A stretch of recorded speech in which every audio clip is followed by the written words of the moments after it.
my university education and my Western upbringing and all that put together, I realized that these were just like warm-ups for the big thing. How about the poor? Where do they go to when they're ill? Who funds them? What we city-bred folks have actually been divorced from really is we don't own Mother Earth. Mother Earth owns us. Because they know I'm going to pinpoint where it hurts the most. But when we go on stage, we take the whole down.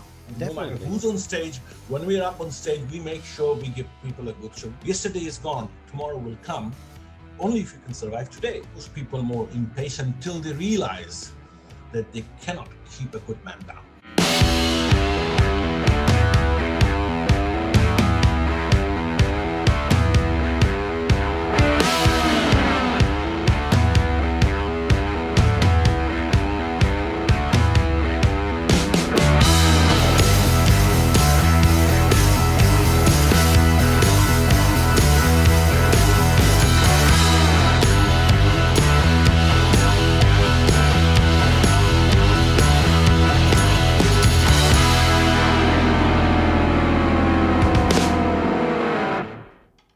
I have been trying to get in touch with you for quite some time doing this interview because there's so much to know from you apart from your music.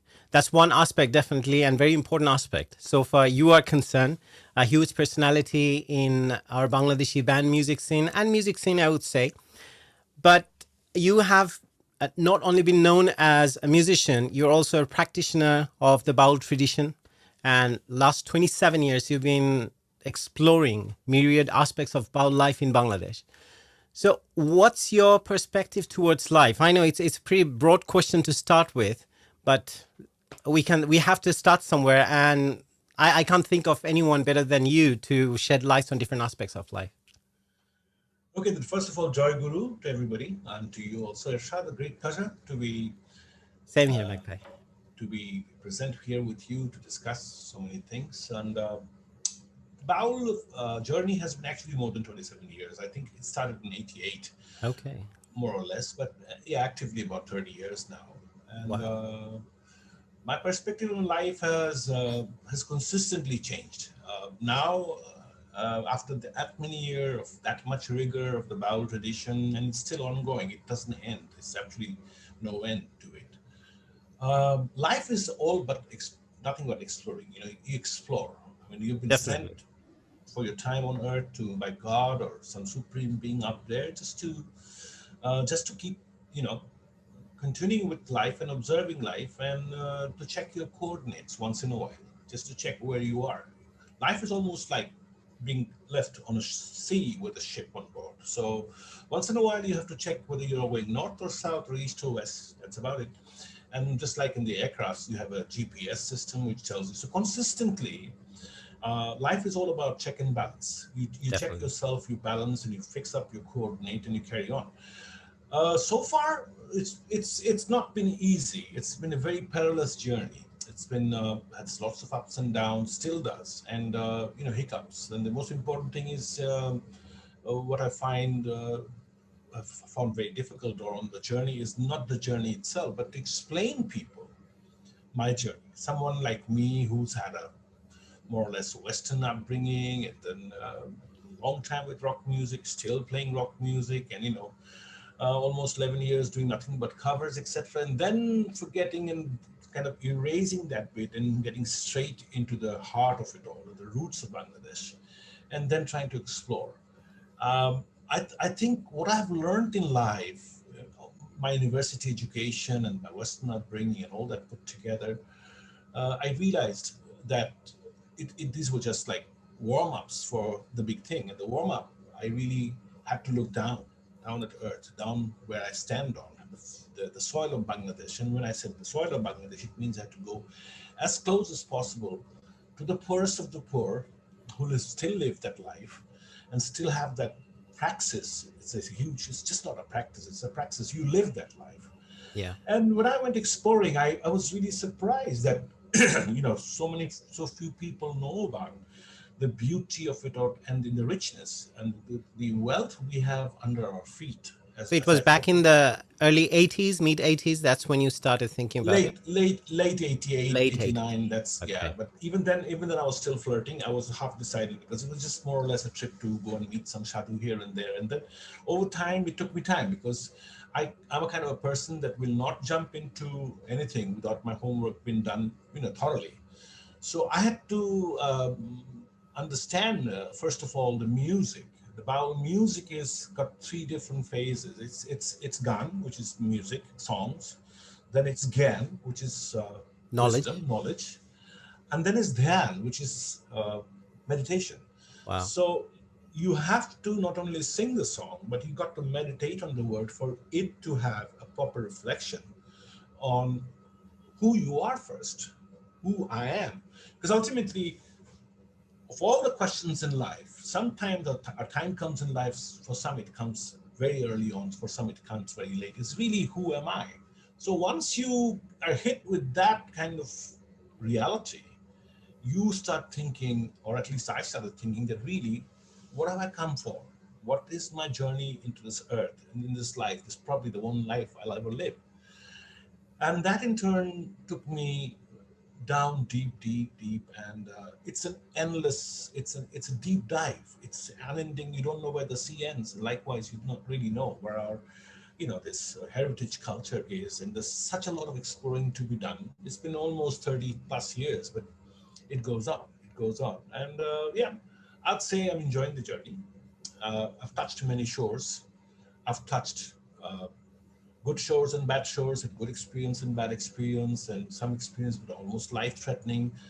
Uh, Living in the village, going and living with the poorest of the poor folk itself needs a lot of courage and a lot of stamina, because us city-bred people used to our life that we live, we've absolutely no idea. I mean, okay, we do feel the pangs of the poor.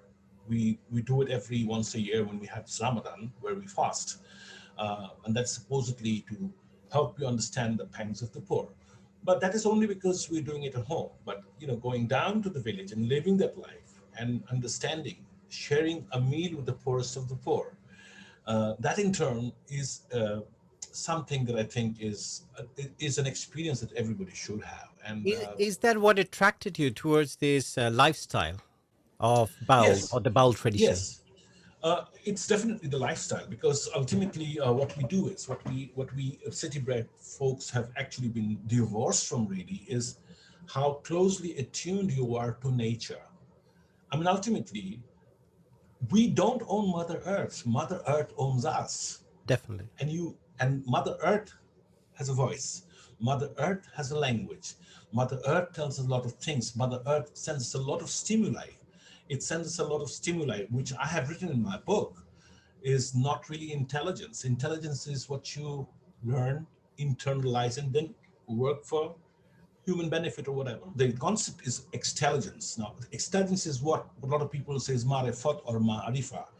Uh, Now, that is gnosis. And gnosis, in other terms, mean that, you know, you do get signals from Mother Earth. It does give you, it talks to you. Whether your antennas are really attuned to grab those signals and understand what she's trying to tell you. If you can do that, if that, and it's possible, one can do it. I have at least done it. You do come to a basic realization that there's much more to life, and it needs more and more exploration. When we look back at history, I can't remember the year. It's in my book. Um, the Buddhists, when they were ruling this part of, or when they were in this part of Bengal, when Buddhism was established, don't forget that we have the biggest university, Buddhist universities in the world, right here in Mainamati, in all this, the Branda Vihars and all that. So back then, at least we're talking about more than 1,000 years back, was a thriving center of Buddhist education, civilization, etc. Now, Buddhism uh, somehow degenerated, and there were many calls for people not to understand them. And then, in fact, what happened was when the Aryans attacked, and there was a huge genocide of Buddhist people in this part of the world, which is somehow suppressed in our history for unknown reason. You might actually get to read some of it in the British libraries, Hmm. National Library. You probably get to read. But I have some information, Okay. but very snippets, not much, too many details. Now, for each Buddhist monk's head, 5 gold coins were offered back then. Okay, Okay. and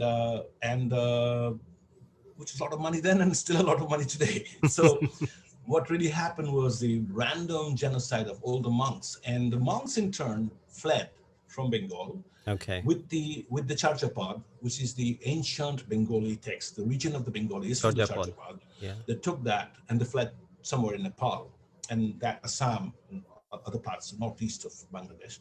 And but then the question remained of what really happened to the monks that couldn't flee, or what happened to the practicing Buddhists in this part of Bengal. Okay. Okay.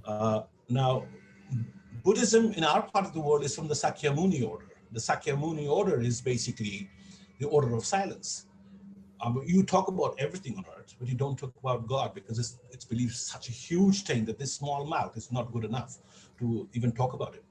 So it has a religious aspect, even though Buddhism is more of a philosophy, as we know, but it's a way of life. It's a way of life. It's a way of more life. The Eightfold Path is actually a way of life. I mean, the concept of God is there, but we remain silent about it because ultimately, you've been sent to serve God, which in turn also means you've been sent to serve man. Nothing is more important in the earth than man. I mean, you can't be talking of a God if there was no human beings. Human beings talk about God, and in other words, keep God as the concept alive, which is fine as far as I'm concerned. But then after the genocide, really what happened is the Buddhists fled to the jungle, and instead of remaining silent about God, they reversed the role. They started growing hair long, and they started growing beards and mustache like me. And from the ochre robe or the saffron robe that Buddhists wear, they converted to white, which means a shroud, we're already dead, or even black, we are already cremated, etc. And from remaining silent about God, they started singing the praise of one God. And that's how the Baul was born. Given that Lalun himself, he had quite a bittersweet relation with religion or the religious sectors. So in which sense, and you are a practitioner of this Baul tradition and also a devoted follower, I would say, of Lalun Fakir. So what is your perspective towards religion? Well, first of all, Bauliana or Baul is a generic term. When you cannot describe something, you do put a generic term. Okay. So Baul is a mixture of Murshidi, Marifuti, and all the kind of local traditions. But where it is different from others is Bauls have consistent, which Lalun Shah has preached, and which actually touches me very much, Okay. is Lalun Shah was pretty much against this politics of identity. I mean, whether you're a Muslim or a Hindu or a Christian or a Buddhist, or whether you are an atheist, agnostic, um, It's just you're a whatever. human. That's all counts. That's all that counts. We all we consider is want to know whether you're human because that's how you were born into. I mean, if you're not born into a Muslim family, you'd be something else. So in your lifetime, unless and until you destroy that identity of the self and try to understand that humans are humans with all their flaws and all their beauties, that's only when you start dissolving. Unless you dissolve, we are left with arrogance, and that is the arrogance that is the reason for today's conflicts and wars and terrorism, you name it. So Lalon actually foresaw that. He foresaw that, and this philosophy it's very interesting because I do not find, I've done a lot of studies, as you perhaps know, on various aspects of religion, and all religions, major religions I've touched upon, even from Judaism to all the prophets down to our local religions at Marif, and all the kind of, including Jamaican Rastafari, okay? So we are pretty much close to what the Rastafari belief system is. One of the fundamental respects is Rastas believe that Haile Selassie is God. We Okay. don't. We All right. don't. We don't even believe the Guru is God. The Guru is not God. The God is not Guru. God is something that is way, way, way beyond human I perception. mean, there's no deification of any particular No, person. no. The only way you can get to God, if you're really interested, is to dissolve. Because we believe that whatever is in the human body is a microcosm of what is in the universe. Like, if you're looking at your body, for instance, that's where I come into Deho Tattva, or the sensitivities of the body, the study of the human body, of the human anatomy. So nothing is there that isn't here. It's So how is you. there's a idea of supreme being, someone's being there up above. Is it quite contradictory to that idea, or is like it's power, or it's some kind of strength or energy that's in nature? Is it more towards that direction? Yes, of course. I mean, we all are energy. We all are energy. Uh, if you actually, there are actually cameras that can catch your own sort of energy field. I mean, if you look at the night vision cameras, it will only show you the energy field that the human is running and probably the heart pumping. Yeah. Hmm. So the human energy field is between 3 to 4 feet in circumference itself. So everything that we come across has an energy field. So that's what brings me to the, probably it's not directly related, but you mentioned in one of your interviews that you belong, or at least you practice, or you're a part of the Black Order. There are four tariqas. Out of those orders, you follow that because you're still you don't feel that you're ready for the White Order. So if you could Yeah. explain what this tariqa is, and what does it mean by being or following the Black Order as opposed to the White Order? Well, there are, basically, it's no hard and fast rule, right? It's no hard and fast rule. Um, the white order, which is the typically Lalonist order, is the one that has come straight from Shahajiya Buddhism. That is, you wear a white shroud. You're wearing a shroud at all times, which actually means you die before you've actually, death overtakes you even before you actually die. It's a quote from Prophet Muhammad, by the way, when he says, "Die before you die." So that is an intense practice that I'm not ready for right now. Really, not really. I don't know what the next 10 years will When you bring to say me. intense, I mean, this is where I'm a little curious about what part of the practice is very intense. I mean, I already feel that the lifestyle they have in Baul tradition, and even I'd like to know more from you about Accra as well. So the lifestyle and everything they have, it's a long tradition, and it has, I would say, stood the test of time as well, to a certain extent. So, what aspect do you find that it's very strict or it's very stringent? Okay, let me finish with the color code first, right? Okay. And then you have Roktambori, which is the red ones, and they are the most dangerous ones. You stay away. But I do have a few friends; they're very lovely people. But the fact of the matter, their energy level is so high, and the way they relate to people, or the ones that wear chain around the body, Hmm. those are signals that you stay away from them. But they are lovely people. Trust me, I've got several of this red order, but very few.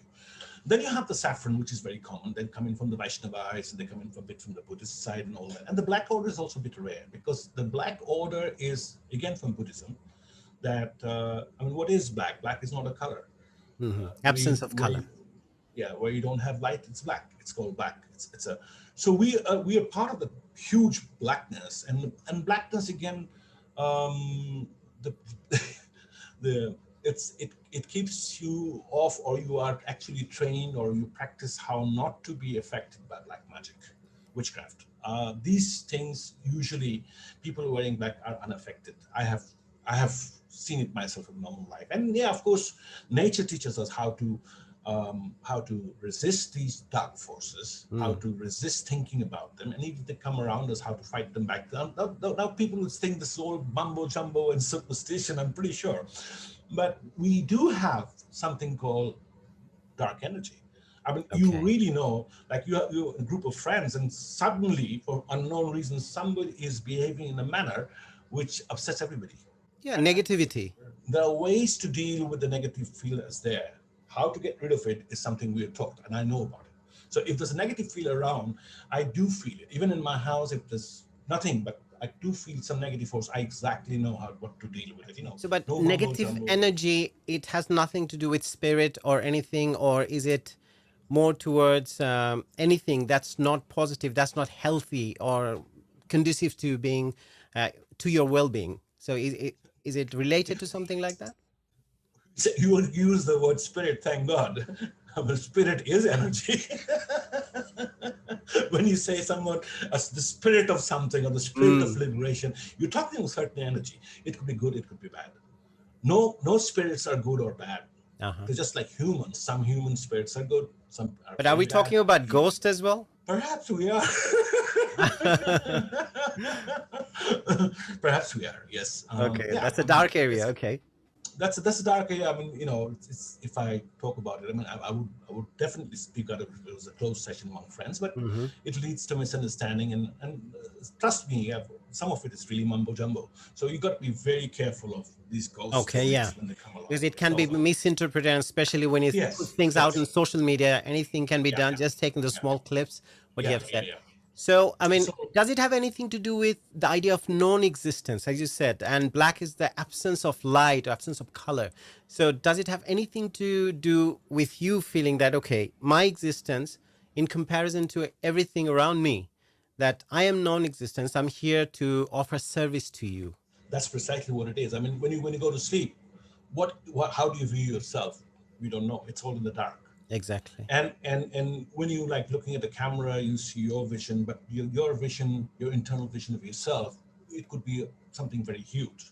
I mean, this is just a reflection of who you think you are. This is, and you try to fix that, but the real you, the you within you, or like Bob Marley said, I and I, the I and I within you is something that only you know, or I know, but we really cannot share this. We cannot, without making a big fool out of ourselves.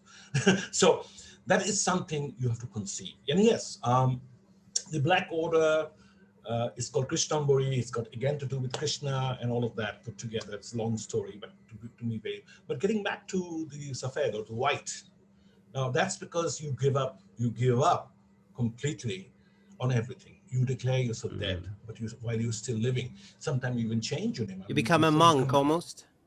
almost a monk, and then you live that life. Then you live the life. You not only learn how to live in penance. Mm. You also learn how to beg. Begging. You have to beg for you. I mean, if nothing works out, you have to beg for food. That is something. That's a huge. Maybe it's You going to just happen give in my up life. earthly life. There's nothing that you. Absolutely, absolutely. And the concept of begging is the way it is perceived is totally wrong, because when you go to a doctor, you have to pay a fee. When you go to a psychiatrist, you got to pay a fee. Everything has a fee. I mean, what are we? We're giving a social service. We're giving a spiritual service, which a lot of people actually need more than they think they do. So the sadhus and the sannyasis and the gurus and the rabesh and all of that, they would, I mean, you are only paying them for their service. You're not paying, you're not giving an alms.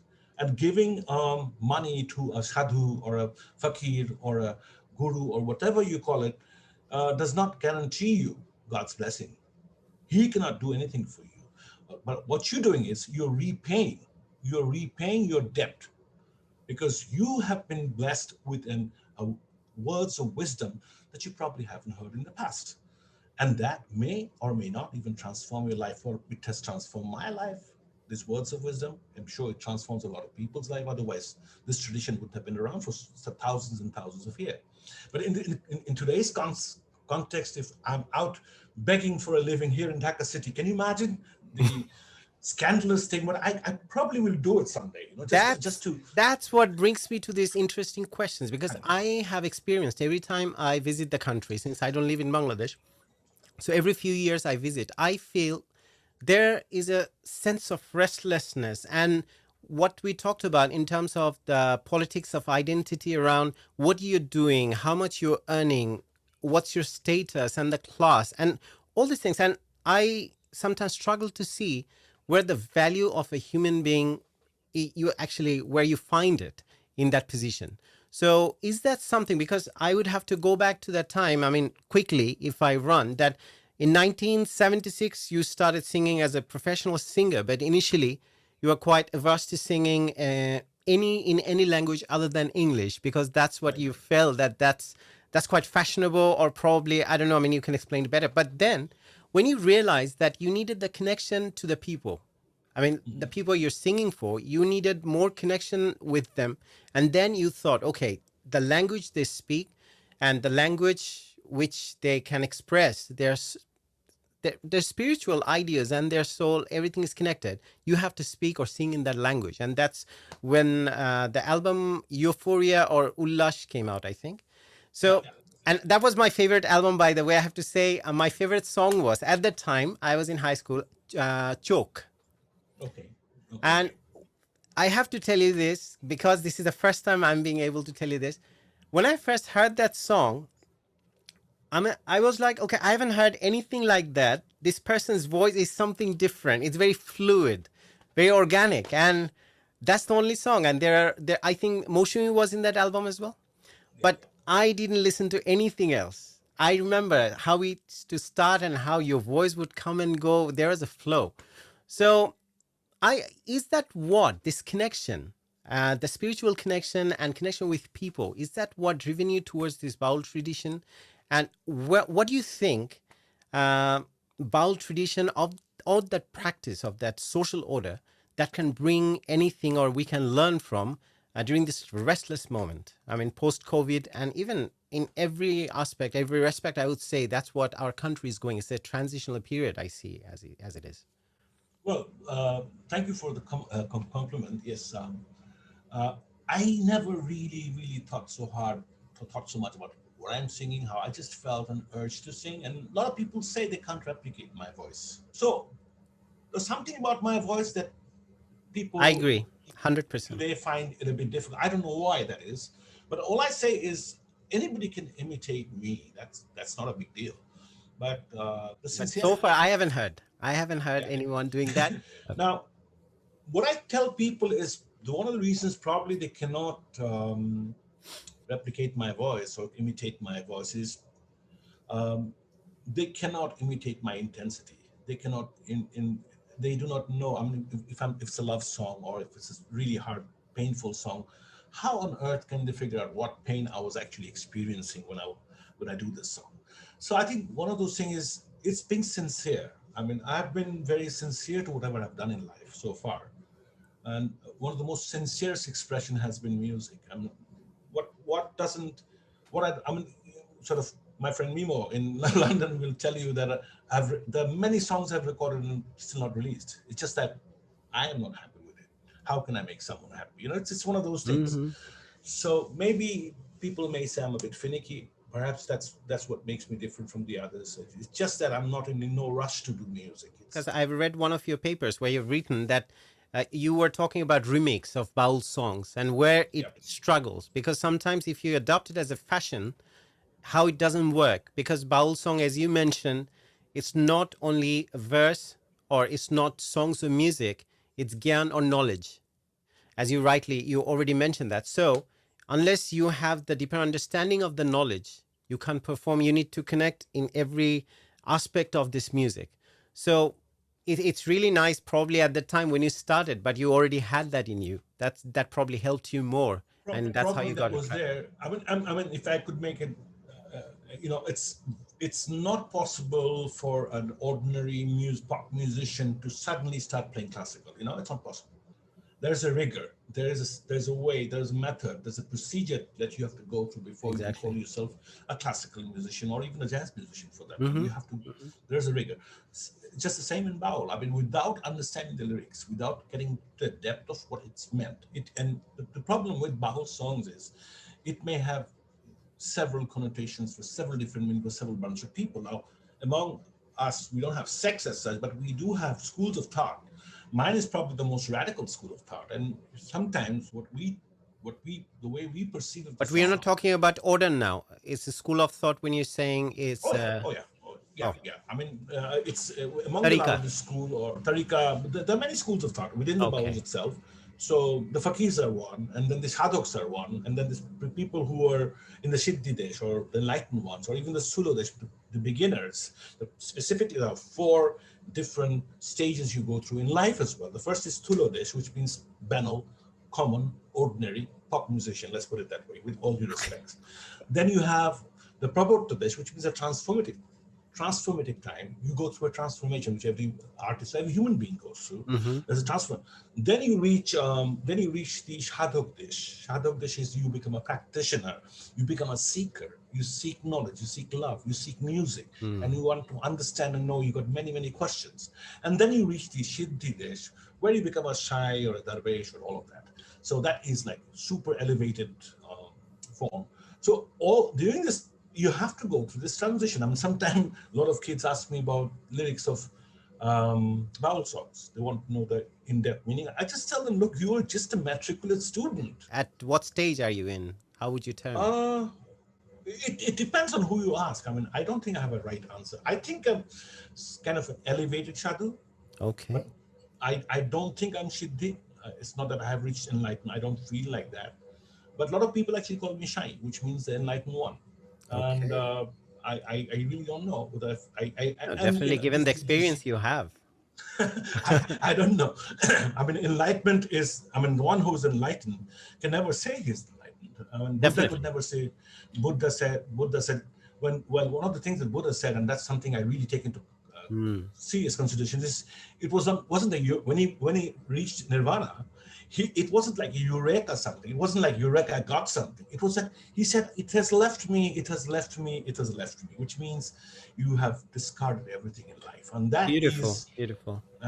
that is probably what I'm reaching for ultimately. I don't know where it's going to lead, This but is what they talk I, about nowadays, even for monks as well. They say the idea of letting go of your pain or anything, if you want to achieve the true happiness, is the idea of letting go. And letting go, it could be, it's not only that you let go and become, as you say, in the white order and start begging. It's not about that, but letting go of your regrets. How do you practice the idea of this letting go and trying to lighten yourself from well, the baggages of life?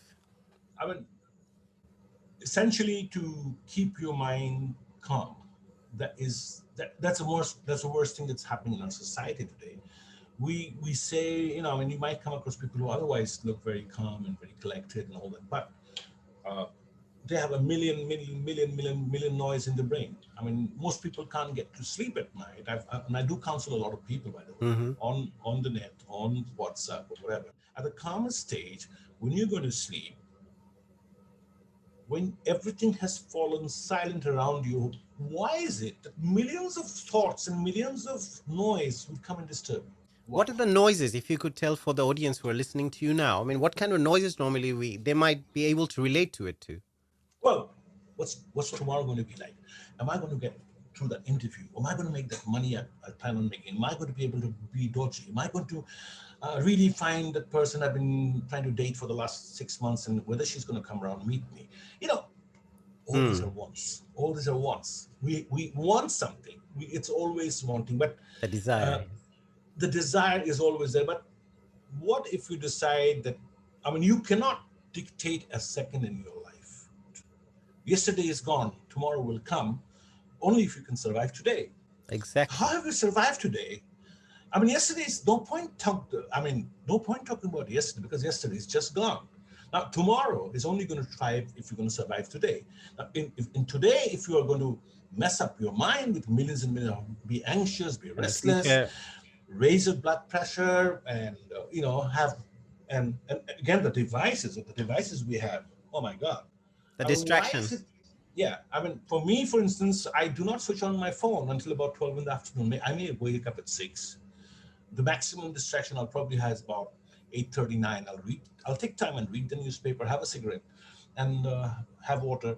But I will not switch on my phone. I mean, it's switched on, but it's on airplane mode, and I will not switch it on until about, well, whenever I feel it's not They before say even the 3:30 in the evening. newspaper is a kind of a distraction. It's bringing all the, I mean, news, all news is bad news normally. I mean, when you read that, something is happening which is not right.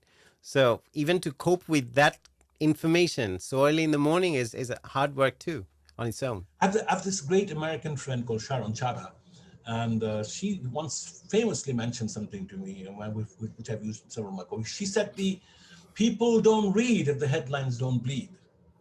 You know, nothing could be truer than this. And Exactly. people must be fed with negative news for unknown reason. Now, this is the media.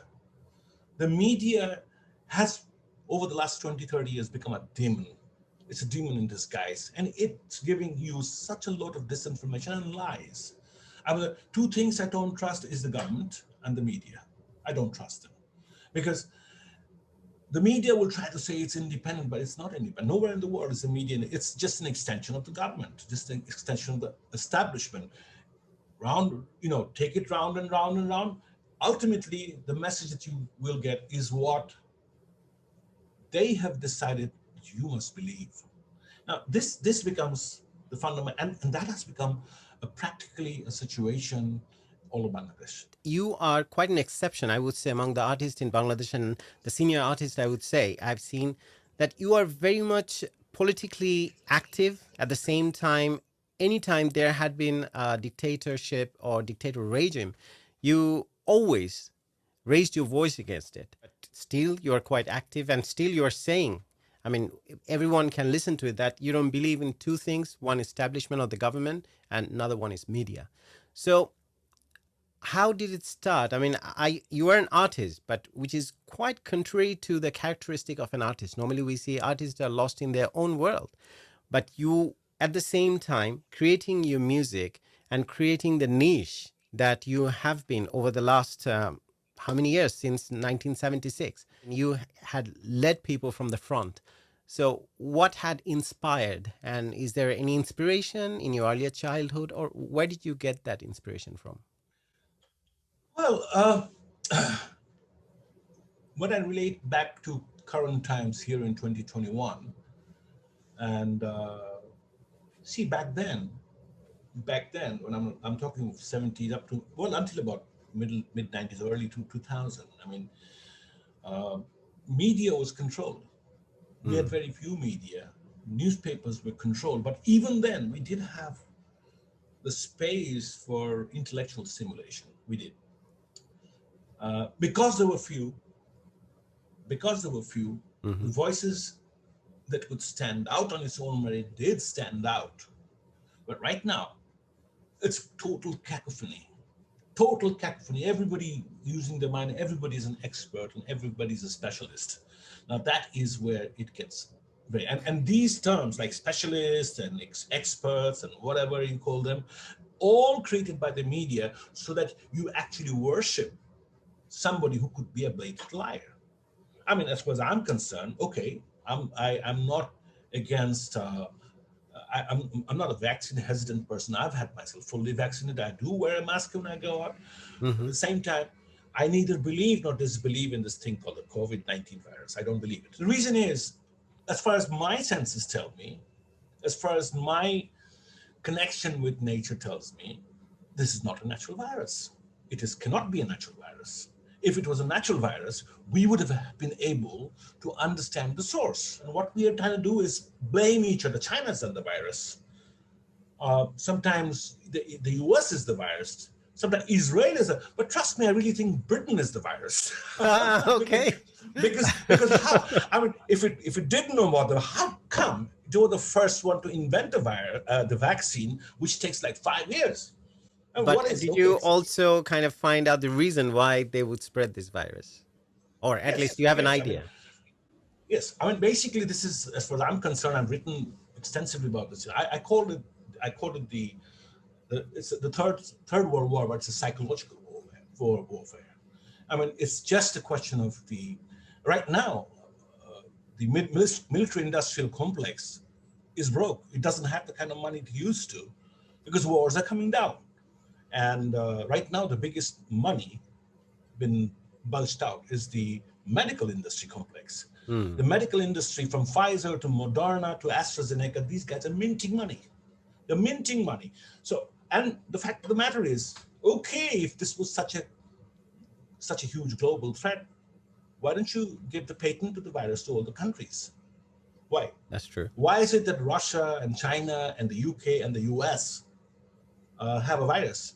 At the same time, it's the vaccine. Iran has actually come up with a vaccine. It's apparently very effective. Bangladesh also has theoretically come up with a vaccine.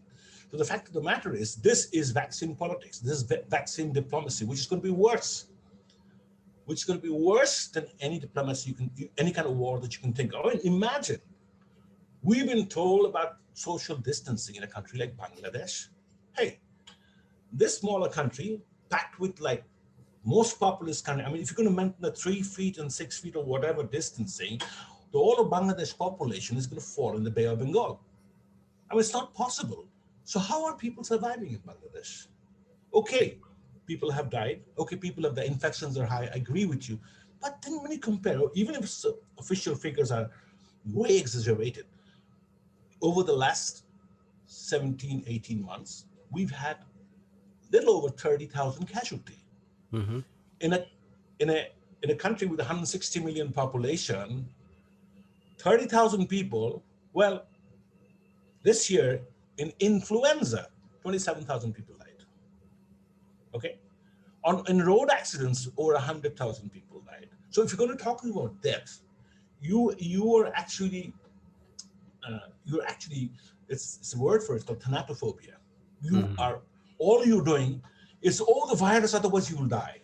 And then the selective assassination. First, 60 plus. How do you know? Immune system being hampered. 60 plus. Well, you want to get rid of these old people in the, it's very expensive in the West too. And only in the West. Only in the West, where the American and European society where 60 plus people are not even, kids go and wish them on Parents' Day or happy Christmas, Mama. I've seen that myself. Have a happy Christmas on the phone. They don't go and see them, and the old people home are expensive. So get rid of this. Get rid of these people. Fine.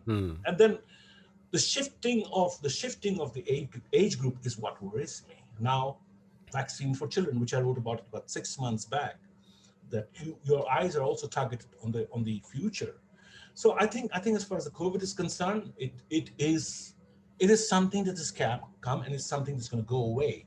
But at the same time, Maktuba, you've been very active in terms of, especially for the Accra or the Bauls in Kushtia, that you raised relief funds, or also distributed food for them. Is that an initiative that you're taken?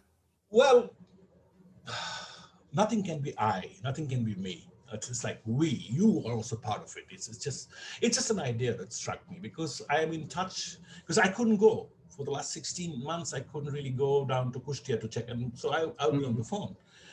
And Baus are such dignified people. I would actually ask them, are you short of money or are you short of food? They said, no, we are fine. We're managing. We're doing well, And that's because they live in a community. Everybody shares.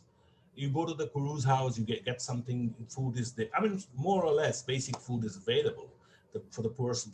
They don't need much. And, things are close by.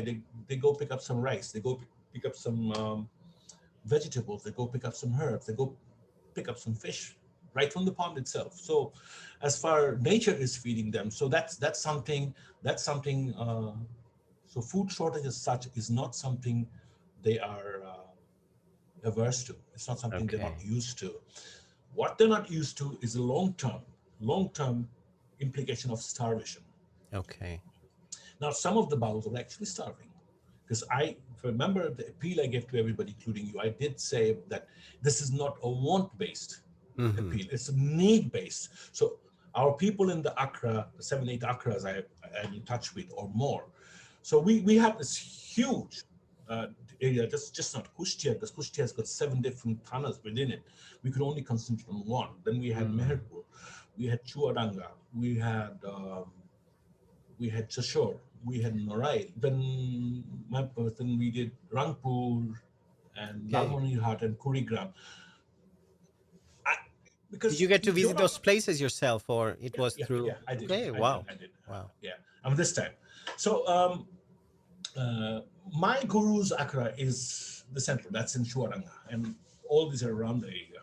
Okay. So just around my guru's Accra, I could figure out that people are starving. So we raised all our funds. We raised the fund, and each packet was 700 taka, which is what? How many pounds? Probably £6, £6.50. £6. Yeah. And in that packet, we had 5 kgs of rice, 2.5 kgs of pulse. Then we had 2 kgs of onion and 2 kgs of potato. Then we had various spices and 1 liter of cooking oil. And that's all we did. We sent them across, and I was sustained them for a week, 2 weeks, 15 days. What was the? No. If it was a 5-member family, they could easily sustain for 10 days. Wow. Okay. What really happened is Some areas, because they were in such short, those packets were made into half. Mm. Sort of, say a fakir and his wife, and there were no one else. They're so kind. They said, "Why should we have some? We have, if we give half of this, we can survive for a week. So might as well give it to some." So we didn't have to intervene. They had the own normal system, and we ended up we actually ended up 450 families, and maybe 500 families if you break it up into those people who actually broke them up. So yeah, it was nice. It was a great experience, and to reach out. And it's not anything to do with blessings and all. It's just I thought something. So when humanity cries, if you don't respond, there's something terribly wrong with you. I There's think this something terribly idea wrong. of service towards humanity, I think that's Yeah, the core idea of the Baul tradition itself, because they're talking about non-existence and just the sense of humanity, and there's nothing about identity politics or who am I, what am I, and especially when we see, as I was saying again, this restlessness about this selfishness as well.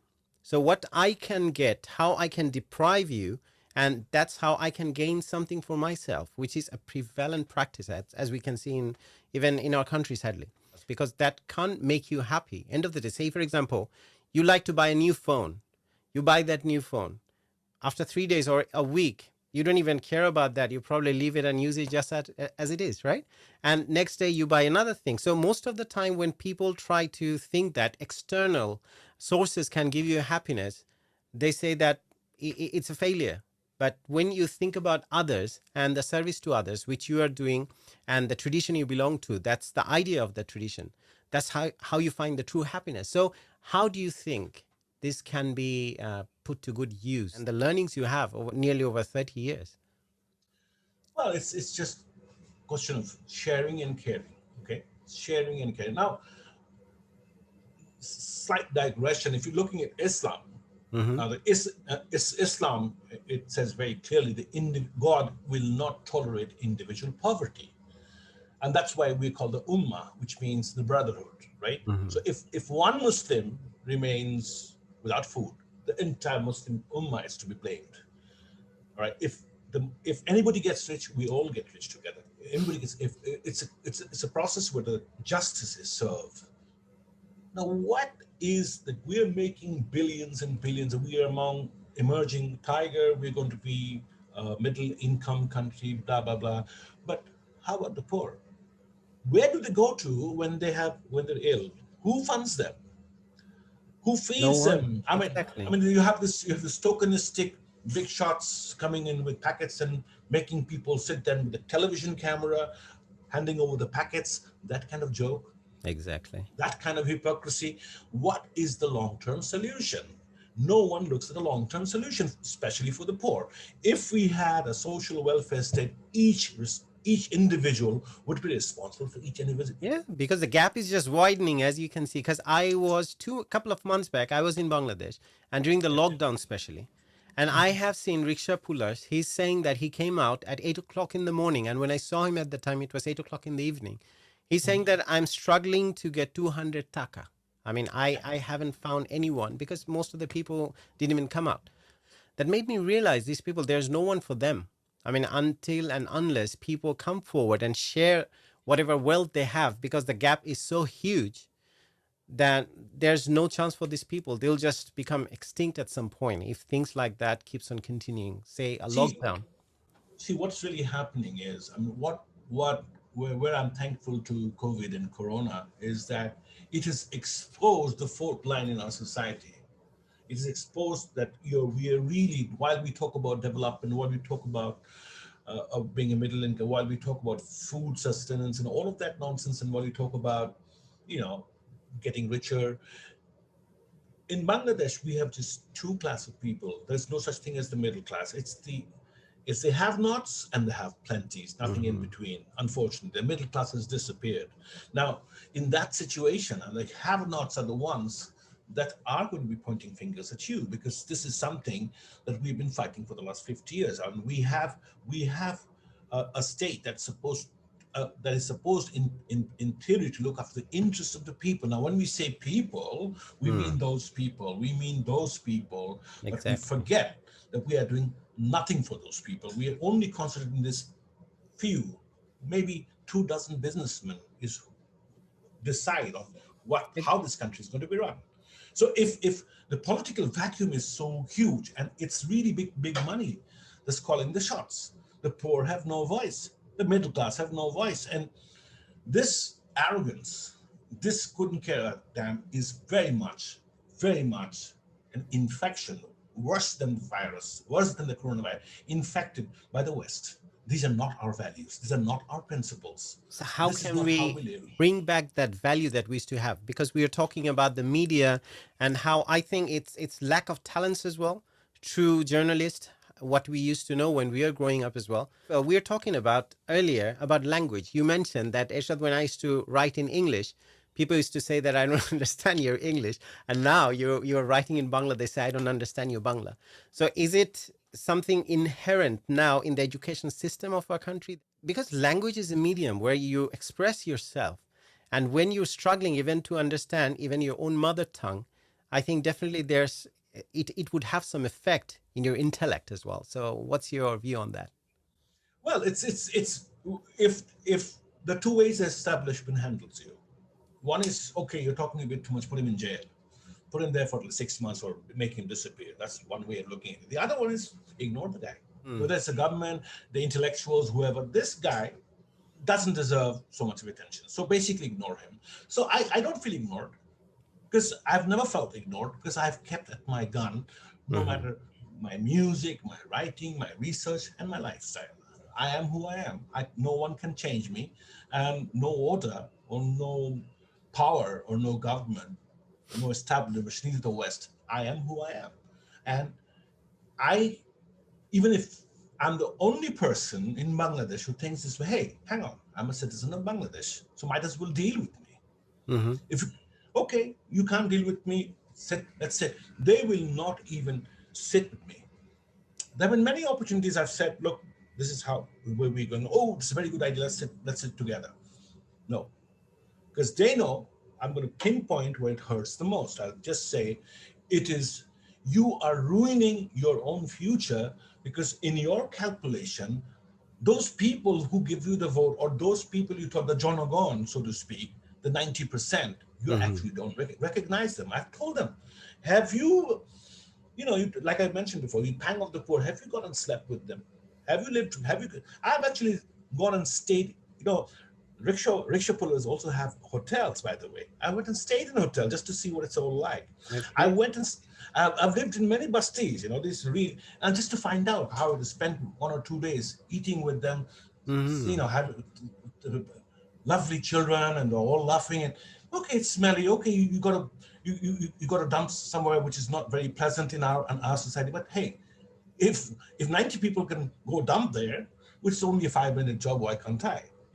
Why do I need my commode and I need the tissue paper and all that? The fact of the matter is we live life on our terms. Okay.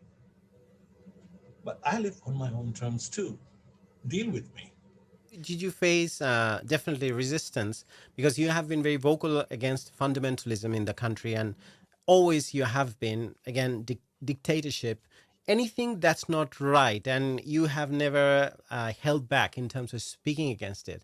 So do you face still any kind of resistance or any kind of threats? Well, the only resistance, it's not that I take it much too hard, is how do you stop someone like me? Because you cannot deal with me so-called intellectually or with wisdom or with discussions or with debates. So how do you deal with me? Kick me in my stomach. No shows, brother. No shows since March. They make sure that I cannot perform. And that's not just not today. It's always been the case. You've seen other bands may probably doing 20, 30 shows a year, whereas I probably do. I'm very happy if I can do 10 shows a year. And right now, since March till now, no shows. You lead the band Maksud Dhaka. That's your band now. Yeah. And Because with that's feedback, your last album was Bauliana. so now the fact of the matter is my band, we're a performing band, we're a good band. Lots of because we don't have the kind of TRP, but when we go on stage, we take the whole down. No matter Definitely. who's on stage, when we're up on stage, we make sure we give people a good show. We don't charge too much. The fact of the matter is, they cannot handle this. They Hmm. cannot handle this. So basically, Mac has no money, which is fine. I have no money. But at the same time, I don't stab people behind the back, and I don't do things. I don't go up and suck up to a corporation or a telco or a government. I'm not a chamcha of the government. I don't do all that. I don't go to some minister and say, give me a job or give me a contract, or give me at least some shows. I don't do Hmm. that. So what's the I plan, manage. Mac, by going forward with the music, with the band? And definitely you're still quite active. Your band is, it's an amazing band. I've heard them many times. I've seen them live as well. So you definitely have planned something abroad or even in Bangladesh, since you're saying that that's how they have kind of planned the whole thing for you. So the in the grand scheme, at the moment, Maksud or Dhaka doesn't fit because that's how the environment's been created. So what's the way forward? What are you thinking? Well, first of all, patience. I make people impatient with my patience. That's what I love doing. When they see I'm so Very well patient, said. yeah. So I'm going to make those people more impatient till they realize that they cannot keep a good man down. They cannot. If they try doing that, that's not crime. That's sin. That's sin, and they will have to pay for it. If they deprive me of my livelihood, they will have to pay for it because there is such thing called a supreme being watching the thing. I've not been, I've not been unkind to anyone. I've not robbed anyone. I've not cheated anyone. So do I deserve this fate? I have a family to feed. I can't really look after them all the time. By some providence of God, I'm somehow carrying on. But the future, I leave the future to the future, not to me. Let's see. Let's see, this journey is going to continue. And if nothing works out, maybe I'll disappear. Maybe I'll go somewhere where I can find my peace. I don't need money. I don't even need a home because I'm a Baul. The sky above my head is my home. If it rains, I can go under a tree. And food is there anywhere. I can live on any food. So if your two things are assured, your food and your shelter, what else you need? Exactly. I Money, mean, of you have course. already achieved that to a certain degree when Yeah, you have already lived with those people. I mean, you have yeah. lived in slums and Accra Yeah, tradition. the Akara is it's in India it's called the ashram. It's the same thing. Or Okay. in the Sufi tradition it's called the kanka. It's the same thing. It's basically the Okay. same. The Akaras were initially the historical regimentation center where you went in and you were regimented in a certain way. The regimentation is to understand this lifestyle, to live that lifestyle, go through the practice and settle down calmly. Number one. So in the Akara is actually presided by a guru, right? Every akra has a guru, even if small or big, there is a guru who is in charge of the whole place. And Mm. what he does is, people coming in, from the discourses on the music and the tattva, which is the in-depth meaning of the song, we discuss, and that's like knowledge. It's like knowledge sharing, and the more you learn, the one song you didn't understand, sit there for an hour, you will understand it more or less what it should be. And then probably as a musician, you will know, okay, I heard this, let me create this music around it.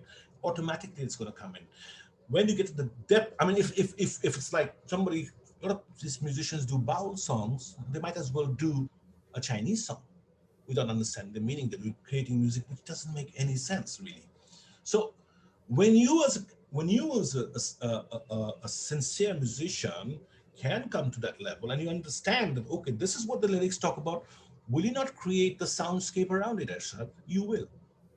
When you understand the depth of the lyrics, that's only when you create. I mean, you do some excellent ghazals also, but what's the music? You know exactly what you're talking about. Your Exactly. music. So when you get to the depth of it, your music explodes. It Yeah. goes.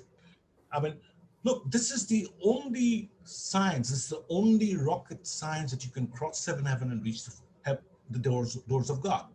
Music. It's such a potent force. I mean, I've been telling this over and over and over again. Look, you like a book, maybe 500 pages. If you like the book, you may read it a second time. But if you like a song, which is like maybe 50 words, maybe 5 minutes song, if it implanted in your brain, just not for once, for all of your life. That's the power of music. We are in the 5 minute putting through a full novel, a full autobiography. We're doing such a lot of things. So the power of music is immense. So the Akra tradition is the guru recites, and he creates the atmosphere for you to understand in depth and to discuss it logically. There are arguments, everything, and then the whole process of how to share meal. Everything is shared. So, Maksud Bhai, if you can think about any particular lyrics of Lalon at this time, the conversation we had, and based on that, you'd like to leave a concluding message from that verse, or as you had said, from the gyan or the wisdom that's been provided. So which one does come to your mind first of all? There are actually so many, but I think ultimately human beings are pushed down or enveloped in this thought. Everybody. What is sin and what is salvation? Are we sinning? Oh my God, that's a huge sin. Oh my God, this is what is supposed to be. I'm like enlightened. I've got salvation because I thought like this, I worked like this. None of those exist. None of them. So it says, "Ei deshe ja pap gunno, onno deshe punno tai."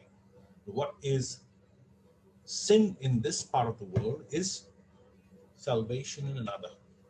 Pap punner kotha ami kare. Who do I talk about sins and salvation? And the first verse is what hits you again and again. It says, Tibbot niyom অনুসারে, in the ways of Tibet, এক নারী বহুপতি ধরে. One woman can have more than one husband. Women can have more than one husband, even today. এই দেশে তা হলে পরে ব্যভিচারী দণ্ড হয়. In this country, if any woman does it, it's going to be considered an adultery. Now, who do you ask about? So what is sin for the US? Maybe salvation for us. What is salvation for us? Maybe sin. And this is the dilemma, the crux of all crisis in earth. Don't think people are going to be fooled for too long. You can fool some people sometime, but not all the people all the time. That is the message. Well, very well said, Mac Bhai.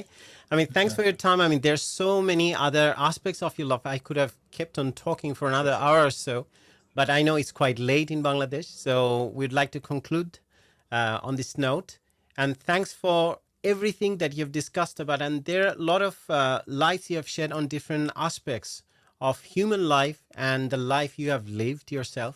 So thank you again for your time, for this conversation, and hopefully the plans for your band and the plan for your music, and also the order you'd like to see yourself at some point in life. I hope everything would come to fruition. And on that note, we'd like to finish today's show. And thanks for being with us. Thank you so much, Ershad, and Joy Guru to Alek Shai.